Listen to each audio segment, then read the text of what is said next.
इधर से सुनी इधर से निकाल दी, ऐसा नहीं करना है। उसको बीच में जो ये हिसाब किताब है ना, यहाँ घुमाना है। अर्थात अपने चित्त में, हृदय में उसको हृदयंगम करना है, स्मरण करना, याद करना, सुनना, याद रखना। और स्मरण करने के बाद एक तीसरी बात है प्यारे, ये सारी दुनिया में जो ये कंचन रूपी माया है ना, इसका त्याग करना, इसका विस्मरण करना है। 3 बातें हैं। अगर ये 3 बातें समझ गए तो योग जमा का सवाल हो जाएगा। 2 दूनी 4 बढ़िया ढंग से समझ जाएंगे। बस फिर भगवान से योग हो गया, मृत्यु का भय दूर हो जाएगा और परीक्षित आपकी मुक्ति निश्चित होगी। चिंता ना करें, बिल्कुल चिंता ना करें। अब महाराज गुरुजी आपने तो बड़ी आसानी से कह दिया, हाँ श्रवण, और थोड़ा से लौकिक उसमें भी हम अगर परिवार की बात ढंग से हमें सुननी चाहिए। जब पिताजी बेटे की बात नहीं सुनते हैं ना, थोड़ी खटपट हो जाती है। पिताजी सुनते ही नहीं, पता नहीं पुरानी आदमी बस पुराने ख्याल में रहते हैं, सुनते ही नहीं बिल्कुल। मम्मी तू तो दे दे 2000 रुपये दे दे, पिताजी तो सुनते ही नहीं।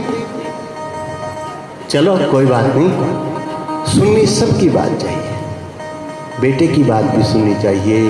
पारिवारिक जितने भी संबंध हमारे साथ जुड़े हुए हैं, गुरु महाराज हैं, भगवान हैं, देवता हैं, पितर हैं, ब्राह्मण हैं, समाज है, परिवार है, देश काल परिस्थिति, अपना कार्य क्षेत्र है, सब जगह हमें सबकी बात संसार की आराम से सुननी चाहिए। परीक्षित के माध्यम से ये हमें पहला सूत्र मिलता है।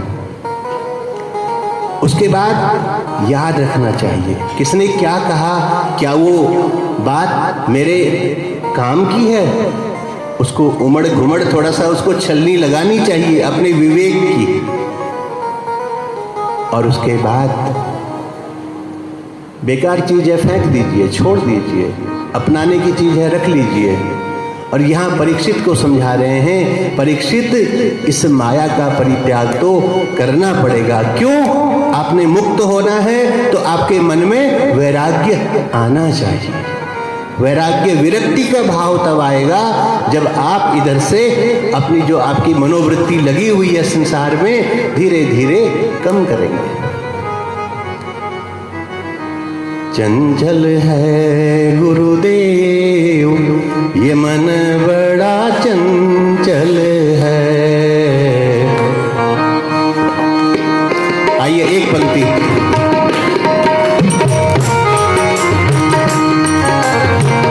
चंचल है गुरुदेव ये मन बड़ा चंचल है। चंचल है गुरुदेव ये मन बड़ा चंचल है। चंचल है गुरुदेव ये मन बड़ा चंचल है।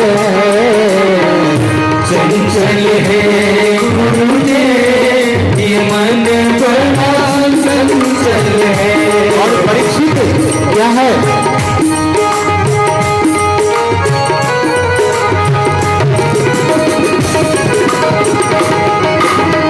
चंचल है गुरुदेव ये माया चंचल है।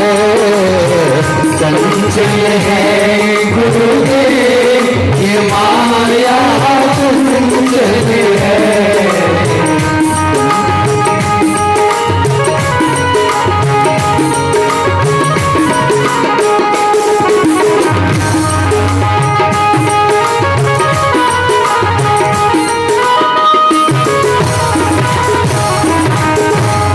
बोलिए सद्गुरुदेव भगवान की जय। भाई मेरे को तार में बांध दिया करो, मैं बेतारा आदमी हूँ, कहीं कहीं भाग जाता हूँ, जंगली जीव हूँ मैं, मेरे डोरी बांध के रखा करो। संगीत की डोरी से मेरे को बड़ा सहारा मिलता है। प्यारे, ये सारा संसार माया का चक्र है। हे राजन, ये कंचन कामनी माया से विरक्त हो जाइए, आपकी मुक्ति हो जाएगी। राजन, अब मन को वश में कैसे करूं? श्रीमद् भगवत गीता में एक श्लोक में इसकी व्याख्या की गई है। कैसे? अभ्यासेन तु कौन्तेय वैराग्येण च गृह्यते। प्यारे, धीरे धीरे अभ्यास करो, चिंता मत करो। अब एकदम कोई गाड़ी चलानी थोड़ी सीखता है, धीरे धीरे पहले स्टीयरिंग घुमाना सीखता है, फिर गियर लगाना सीखता है, क्लच छोड़ना सीखता है, और फिर रेस का हिसाब किताब बनता है। हाँ, बहुत कठिन काम है। धीरे धीरे कोई भी काम अभ्यास से आता है। हे प्यारे, हे मेरे परम प्रिय शिष्य, अभ्यास करो, मृत्यु का भय छोड़ो, मन में भगवान के चरणों के प्रति भाव जागृत करो, और इस संसार कंचन कामनी से, इस माया से अपने मन को विरक्त करो। आपकी मुक्ति निश्चित हो जाएगी। और मरना तो सबने ही है। एक बार जन्म, एक किनारा जन्म का है, दूसरा किनारा मृत्यु का है। रस्सी जब मर्जी जहां से मर्जी काट लो, जब वो कटी उसका समापन हो गया, वो मृत्यु है। अब अभी हमारे को कोई बोल देना कि पंडित जी आप भी मर जाएंगे तीसरे दिन, अब बोलेंगे राम राम राम राम, शुभ शुभ बोलो, अभी कथा भी नहीं पूरी, अभी 3 दिन और जोड़ेंगे तो 2 दिन की कथा भी रह जाएगी, मुश्किल हो जाएगी यहाँ गुरु जी को। पंडित तो चला गया, कथा छोड़ गया बीच में। सब डरते हैं, मैं भी डरता हूँ, बोलने से भी डर रहा हूँ कहीं सच्ची ना हो जाए। हाँ, सब डरते हैं कि मृत्यु एक शब्द ही ऐसा है। क्यों? हम इस मोह माया में जीना चाहते हैं, रहना चाहते हैं। बड़ी मीठी लगती है ये मोह माया, बहुत प्यारी लगती है, बहुत मीठी लगती है महाराज। उपदेश ज्ञान एक तरफ, ये मोह माया एक तरफ, परंतु वास्तविकता भी दूसरी तरफ मुड़ के हम देखते हैं। वास्तविकता, सच्चाई सामने झलक जाती है। जन्म के साथ मृत्यु जुड़ी हुई है, और मृत्यु का आभास प्रत्येक प्राणी को हो जाता है। कोई 3 दिन की बात नहीं है, कोई 7 दिन की बात नहीं है, कोई 10 दिन की बात नहीं है। मनुष्य को तो बुद्धिजीवी है, अकल है भाई। जब बुढ़ापा आ गया, सबसे पहले मृत्यु कहाँ पकड़ती है? पाँव को पकड़ती है। सबसे पहले हमारे पाँव चलना बंद करते हैं, पाँव में दर्द होनी शुरू हो जाती है धीरे धीरे धीरे। समझ लो मृत्यु ने कहीं न कहीं धीरे धीरे, कबड्डी में मैच खेलते हैं ना, जब किसी को पकड़ना होता है सबसे बढ़िया डाई मार के कैच पाँव में करना पड़ता है, तब जाके नंबर बढ़िया मिलते हैं। अगर पाँव में कैच नहीं किया, वो छूट के चला जाएगा, नंबर ले जाएगा। मृत्यु भी इसी प्रकार से सबसे पहले हमारे पग को पकड़ती है, आंखों को पकड़ती है, रोशनी कम हो जाती है, चश्मा लग जाता है। दांतों को पकड़ती है, दांत एक एक करके अपनी जगह जाने शुरू हो जाते हैं, झड़ने शुरू हो जाते हैं, बाल सफेद हो जाते हैं, और शरीर में ताकत कम हो जाती है। दृग दृग नहीं तेज, देह जब डगमग। आंखों की रोशनी कम हो जाती है, हमारा शरीर डगमग करने लगता है, और जब शरीर डगमग करने लगेगा तो उसके बाद समझ लो कि हमारी बुढ़ापा, मृत्यु हमारे लिए एक सीट खाली कर रही है। अब रिजर्वेशन हो गई, अब टिकट पता नहीं कब कटेगा, वो परमात्मा जाने। दृग दृग नहीं तेज, देह जब डगमग, पग पग मग मग अलग परम, जग जग मुख दंत बचन जब फग फग, जम अनुचर लग भग जगरम।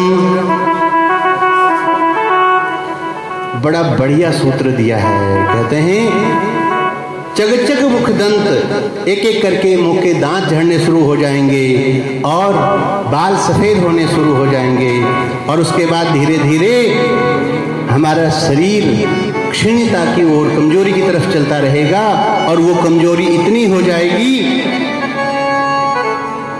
कि हम मृत्यु के पास जल्दी पहुंच जाएंगे। चग चग मुख दंत बचन जब फग फग, चग चग मुख दंत बचन जब फग फग, चग चग मुख दंत बचन जब फग फग, धग धग मग भग लग परम।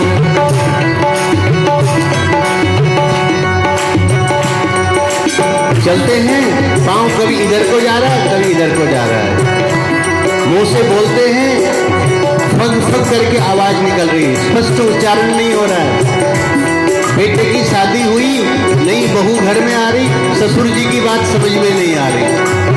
अब और परिवार वालों को तो पता है कि ससुर जी क्या बोलते हैं, अब बहू को पता ही नहीं समझ रहा ससुर जी क्या बोलते हैं। वचन जब फग फग, धग धग नहीं तेज देह जब डगमग, चग चग मग मग अलग परम। चग चग मुख दंत बचन जब फग फग, जम अनुचर लग भग जगरम, जम अनुचर लग भग जगरम, जम अनुचर लग भग जगरम। इसलिए अब तो भज चेत, अरे मनुष्य चेतन हो जाओ, समझ जाओ। अब तो भगवत भज चेत सुभग नर, अरे सौभाग्यशाली मनुष्य अब तो चेतना करो, होश में आ जाओ, उस भगवान का स्मरण करो, भजन करो। अंत समय का आभास हमें हो ही जाता है। बोलिए सांचे दरबार की जय। हे परीक्षित, तू सुभग नर, नर बड़ा सौभाग्यशाली है। अब हमें सौभाग्य की संज्ञा क्यों दी गई? मनुष्य के आगे सौभाग्य, अब सौभाग्यवती तो स्त्रियां होती हैं। हमारे को भी सौभाग्यवती तो नहीं कहा भगवान ने, लेकिन सौभाग्य सुभग नर, हम भी सौभाग्यशाली हैं। क्यों? बड़े भाग मानुष तनु पावा,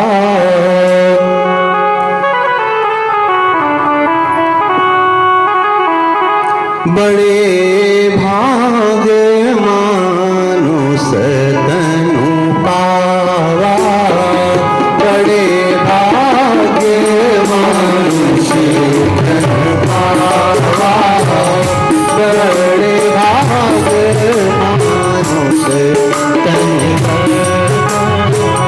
सुर दुर्लभ सत ग्रंथ आवा, सुर दुर्लभ सत ग्रंथ आवा, बड़े भाग मानुष तनु पावा।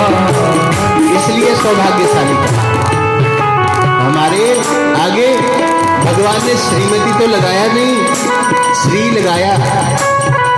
अब श्रीमती के आगे सौभाग्यवती लगा दिया, श्री के आगे सौभाग्यशाली पुरुष लगा दिया। ये मनुष्य जीवन हमारे को सौभाग्य का सूचक है। बड़े भाग से मिलता है महाराज, नहीं तो चार टांगों वाले बन जाते, हाँ, उड़ने वाले बन जाते, धरती के नीचे वाले बन जाते। ये बड़ी कृपा है परमात्मा की। बोलिए बांके बिहारी लाल की जय। हे राजन, आप समझ गए हो? मैंने आपको बताया, मन को भगवान के चरणों में अर्पित कर दो और ओंकार का जप करो। हे राजन, ओंकार का जप करो, वेदवाणी सुनो और भगवान की वाकी झांकी को, प्रत्येक अंग को देखते हुए, स्मरण करते हुए अपने चित्त में धारण करो। उससे आपकी मृत्यु मुक्ति में परिवर्तित हो जाएगी। गुरु के चरणों में प्रणाम किया, परीक्षित निश्चिंत होकर बैठ गए। और हे परीक्षित, अंत समय में जो स्मृति रहती है वही हमारी मृत्यु के उपरांत अवश्यमेव, अर्थात जो साइन बोर्ड लगा है ना, दिल्ली इधर को है, मेरठ इधर को है और यमुनानगर इधर को है, जिधर को गाड़ी मोड़ेंगे वो वहीं पहुंचेगी। हमारे मन विचारधारा की जो गाड़ी का स्टीयरिंग है, जिधर को हम मोड़ेंगे हमारी गाड़ी वहीं पहुंच जाएगी। हे राजन, जो आपके मन में भाव अंतकाल में आएंगे, अंतकाले च मामेव स्मरन् मुक्त्वा कलेवरम यह प्रियाति समद्भावम याति नास्त्यत्र संशयः। अंत में जहां पर हमारी मति बुद्धि स्थिर हो जाएगी, वहीं पर हमारा परम मोक्ष का मार्ग खुलेगा। बोलो बांके बिहारी लाल की जय।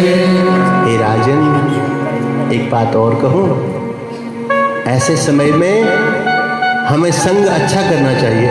साधु का संग, हरि नाम का रंग, भजन वाणी का प्रकाश, दुख क्लेश पाप का नाश। साधु का संग करने से क्या होगा?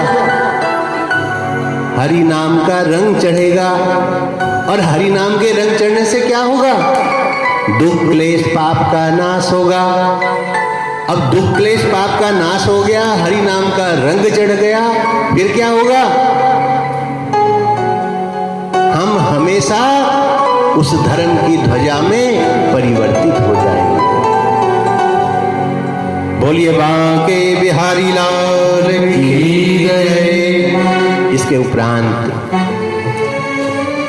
गुरुदेव ने पुनः पुनरावृत्ति करी, सभी अवतारों का वर्णन परीक्षित को सुनाया। परीक्षित, मेरे भगवान समय समय पर देश काल परिस्थिति के अनुसार नाना प्रकार के रूप धारण करते हैं, और नाना प्रकार के रूप धारण करके अपने लीला चरित्रों के द्वारा इस संसार को भय मुक्त और पाप मुक्त करते हैं। उसके उपरांत कहते हैं सारी सृष्टि का वर्णन सुनाया। हे राजन, ये सृष्टि थी कैसी पहले? हमारे बुजुर्ग लोग बताते हैं ना, बेटा आज ये इतना बढ़िया महल दिख रहा है ना, कितने खेत दिख रहे हैं। पहले शुरू में मेरे पास एक ही किला था, बस किला हमारे इधर हरियाणा में बोलते हैं 5 बीघे का एक किला। अब आज बच्चे सुनते हैं एक ही किला था हमारे पास पिताजी, आज तो हम 100 किले के मालिक हैं।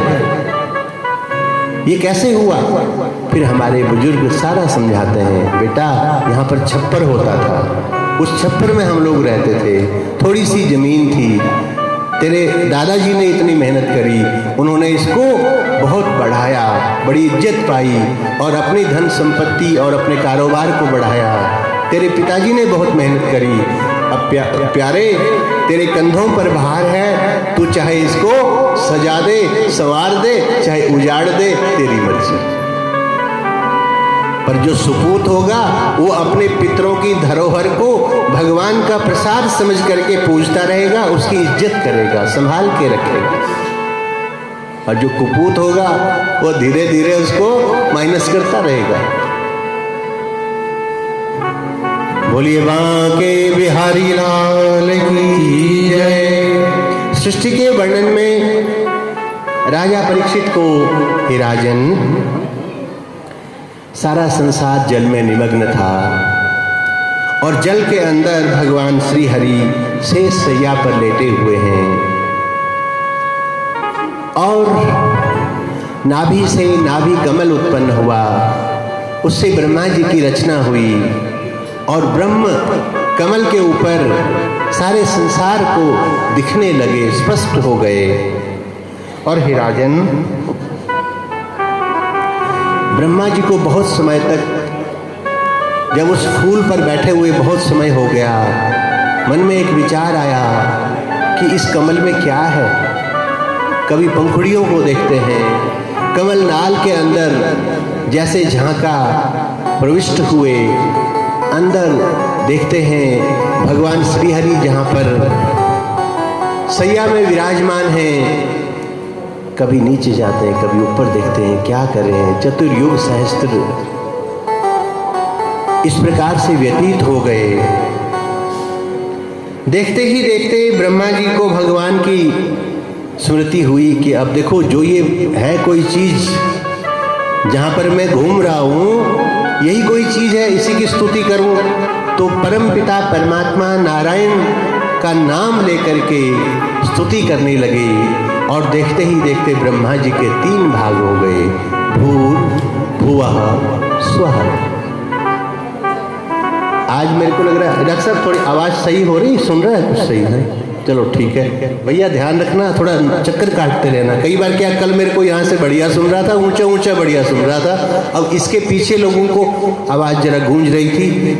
थोड़ा आपको बीच में कहीं घूमना भी चाहिए, देखना भी चाहिए कि कहाँ पर कोई आपकी मेहनत काम आ रही सबके या नहीं। बोलो बांके बिहारी लाल की जय। 3 भाग किए। 3 भाग करने के बाद सबसे पहले 5 अविद्याएं उत्पन्न हुई। 5 अविद्याओं को देख करके पापमयी सृष्टि, ओहो ब्रह्मा जी ने कहा ये देखो चाहिए तो बढ़िया, पापमयी सृष्टि से क्या करेंगे, बनी नहीं बात। और फिर उसके उपरांत अपने मन को थोड़ा सा पवित्र करके ध्यान किया, दूसरी सृष्टि रचना अपने मन में एक संरचना बनाई कि कैसे बनाओ अब संसार को। सनक सनंदन सनातन आदि 4 भगवान श्री हरि के अवतरित पुरुष हुए। हे प्रभु, सृष्टि रचना में मेरा सहयोग करेंगे? ना बाबा ना, हम नहीं करेंगे, क्योंकि सृष्टि रचना के बाद जब कोई सृजन करता है तो सृजन में मोह हो जाता है। अब देखो मैं कुछ करके दूंगा ना आपको, बढ़िया बना के, कोई मॉडल, कोई चित्र, कोई तस्वीर मैंने बनाया, अपने हाथ से बनाया, खिचड़ी मैंने बनाई है, अपने हाथ से बनाई है। गुरुजी देखो जरा भोग लगा के देखो, नहीं बढ़िया है भाई, बहुत अच्छी बनाई। मोह हो जाएगा, अरे मैंने किया है। तो सनक सनंदन सनातन ने कहा नहीं, अगर यहाँ पर हम रहेंगे सृष्टि रचना में, आपका सहयोग करेंगे, मोहित हो जाएंगे अपने सृजन से, इसलिए मना कर दिया। और फिर उसके उपरांत कहते हैं क्या करें। अब बड़े सोच में पड़ गए ब्रह्मा जी, बड़े भ्रकुटी तन गई, क्रोध आ गया, माथे को कानों में शब्द सुनाई पड़े, अरे ब्रह्मा जी काहे को परेशान हो रहे हो, तप करो। तप बल रचई प्रपंचो विधाता, तप बल रचई प्रपंचो विधाता, तप बल रचई प्रपंचो विधाता, तप बल सकल जग त्राता, तप बल विष्णु सकल जग त्राता, तप आधार सब सृष्टि भवानी, तप आधार सब सृष्टि भवानी,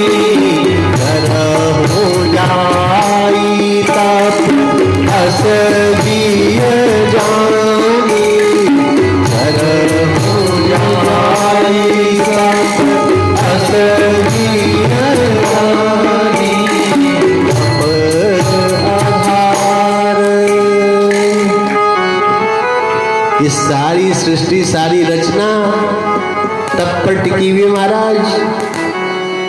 हम जो आज यहाँ बैठ रहे हैं ना, ये भी गुरुजी ने तपस्या करी, हम तो बड़े ठाठ से बैठ रहे हैं। देखो इतने बढ़िया लाइट लग रही है, बढ़िया हॉल बना हुआ है, बढ़िया गलीचे बिछे हुए, और उस पंडित को जो इतने इतने पानी में बर्तन मांजना भी नहीं जानता था, उसको यहाँ बिठा दिया गुरुजी ने। हाँ, तो ये किसकी तपस्या के प्रभाव से ऐसा है? तप संत ने तप किया, उस तप की पराकाष्ठा से समाज में प्रेम भाई भाईचारे को, सबको एक सूत्र में बांधा और सबको गुरु मंत्र के द्वारा अच्छी राह में लगाया। और जब पूजा, यज्ञ, पाठ, दान, उसकी महिमा सिखाई और उस महिमा में हम सब जैसे माला में फूल पिरोए होते हैं ऐसे सबको पिरो दिया और सुमेरु बना दिया। जो जो हमारे मुख्य यजमान बनते हैं, बीच में एक फूल बढ़िया सा ढूंढा, उसको बीच में लगा दिया। अब बीच में लगने का मतलब ये नहीं है, वो जिम्मेवारी बहुत बढ़ जाती है। इधर के फूल भी बराबर रहे, इधर के फूल भी बराबर रहे, तब वो कीमत होती है। अगर ये दाएं बाएं लग गया कहीं तो ये बड़े मुश्किल, माला गलत हो जाएगी। सुमेरु जो बीच बीच में हमारे यजमान साधक के रूप में सेवा करते हैं, गुरु महाराज की कृपा से सबको जो है एक माला में, एक सूत्र में पिरो करके भक्ति की इस गंगा में विराजित कर दिया। बात कहाँ चल रही थी? बीच बीच में ध्यान रखना महाराज, कंप्यूटर थोड़ा हैंग करने लग गया। ब्रह्मा जी के कान में त और प 2 शब्द पड़े थे, उसके आधार पे ब्रह्मा जी समझ गए इसका मतलब तप करना चाहिए। तप का मतलब मेहनत। भाई मेहनत करोगे तो मिलेगा, मेहनत नहीं करेंगे तो दूसरे को देख के थोड़ी मिलेगा। हम लोगों को यही इससे शिक्षा है कि हमें खूब मेहनत करनी चाहिए, जितनी भी हो सकती है। अपने बच्चों को भी सिखाना चाहिए, बेटा परिश्रम जीवी बनो, मुफ्त का खाना मत सीखो, मेहनत करके खाना सीखो। मेहनत से खाओगे, मेहनत से कमाओगे तो वो तपस्या बन जाएगी और तपस्या के प्रभाव से वो तप संतों के, ऋषियों के तप में एक जैसा बन जाएगा। ब्रह्मा जी समझ गए, तप करने लग गए और तप के प्रभाव से जो है सारी सृष्टि ब्रह्मा जी की समझ में आ गई कैसे रचनी चाहिए।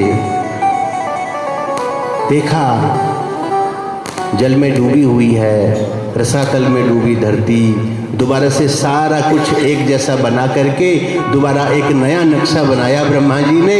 तब के बाद उनको बड़ा हौसला हो गया, मन में अच्छे अच्छे विचार पैदा हो गए और उसके बाद कहते हैं पूर्ववत सृष्टि। सबसे पहले एकादश रुद्र पैदा हुए, एकादश रुद्रों के बाद ऋषिगण पैदा हुए,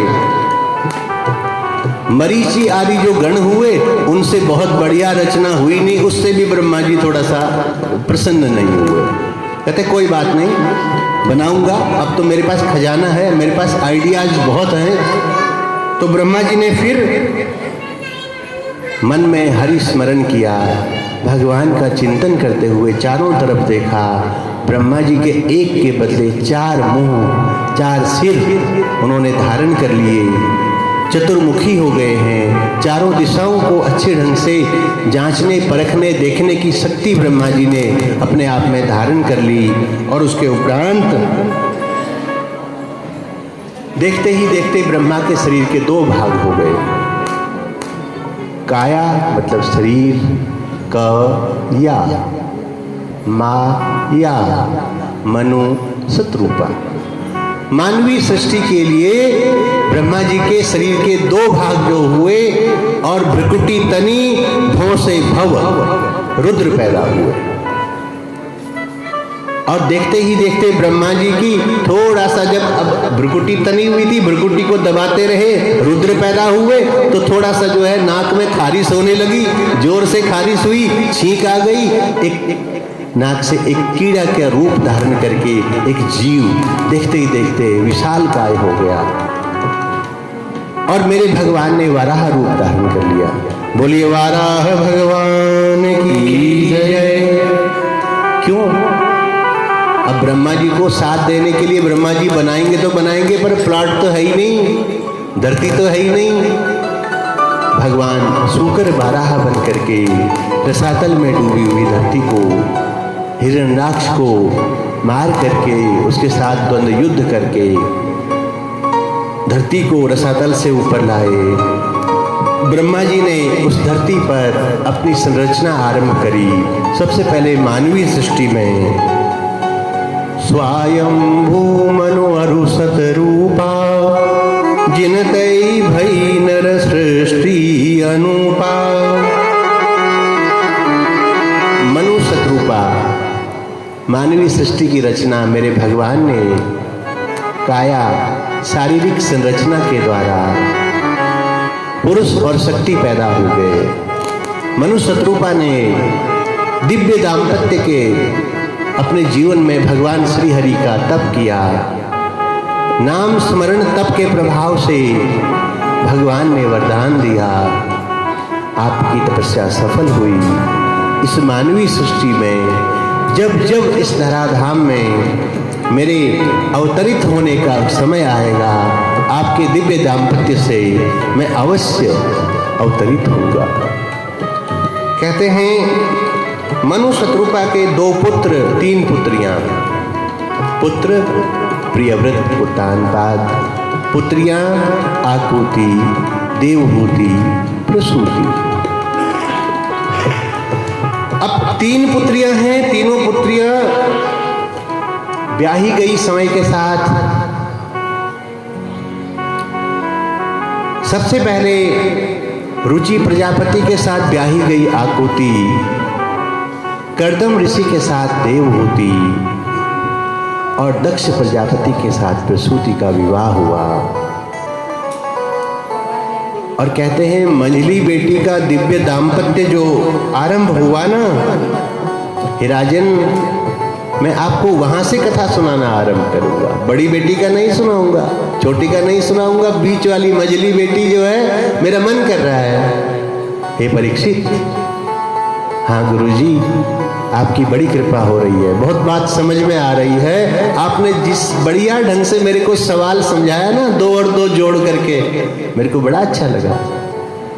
आपने कहा ध्यान करो भगवान का, आपने कहा मन में दृढ़ विश्वास करो और वैराग्य को धारण करो, वैराग्य के लिए बारंबार अभ्यास करो, उस परम पिता परमात्मा का चिंतन करो। ये सब बातें मुझे याद हैं। और हे राजन, मैं आपको बता रहा हूं, ये मंझली बेटी जिनके साथ ब्याही गई, कर्दम ऋषि महान तपस्वी संत, हमेशा तप में ही रहने वाले, 1000 वर्ष हो गए तप करते हुए। और तप करते करते करते एक दिन भगवान नारायण प्रकट हो गए। अरे प्यारे, हाथ जोड़ के खड़े हो गए। कर्दम ऋषि के वर मांगने से पहले ही भगवान नारायण ने वर दे दिया। अरे प्यारे, आज से तीसरे दिन आपका विवाह होगा, आपको विवाह स्वीकार करना पड़ेगा। अच्छा महाराज, जो आज्ञा। नहीं तो साधक अपने मन में प्रश्न करता है, अपने मन से प्रश्न करके वरदान लेता है।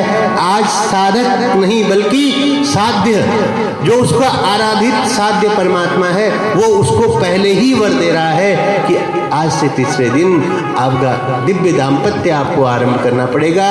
इस मानवीय सृष्टि में जो दाम्पत्य है वो रूप धारण करना पड़ेगा, ब्याह करना पड़ेगा।